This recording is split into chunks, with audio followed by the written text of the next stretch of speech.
Lower Kurram में काफिले पर हमले के बाद इलाके में कशीदगी बरकरार है। रात गए होने वाली झड़पों में मजीद 18 अफराद जाँ बहक और 30 जख्मी हुए।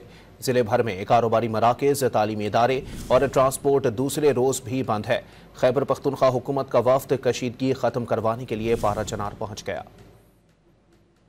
में तीसरे रोज भी हालात मामूल पर नहीं आ सके। लोअर कुरम के इलाके अलीजई और बगन में रात गए होने वाली झड़पों में मजीद 18 अफराद जाँ बहक और 30 जख्मी हुए। कशीदगी के बाद जिला कुरम में तीसरे रोज भी कारोबारी मराकज़, तालीमी इदारे और ट्रांसपोर्ट बंद रही। कशीदगी खत्म करवाने के लिए सूबाई वजीर कानून, चीफ सेक्रेटरी और IG पुलिस पर मुश्तमिल खैबर पख्तूनख्वा हुकूमत का वफ्द कुरम पहुँच गया। हुकूमती वफ्द ने पारा चनार में जिला इंतजामिया से मुलाकात की। वफ्द लवाहिकीन और इलाका अमायदीन से भी मुलाकात करेगा। वफ्द में शामिल साबिक विफाकी वजीर साजिद हुसैन तूरी ने फरीकैन से पुरअमन रहने की अपील की और बातचीत के जरिए मसाइल हल करने पर जोर दिया। 2 दिन पहले लोअर कुरम के इलाके ओचत में मुसाफिर गाड़ियों के काफिले पर हमले में खवातीन और बच्चों समेत 45 अफराद जाँ बहक और 30 जख्मी हुए थे।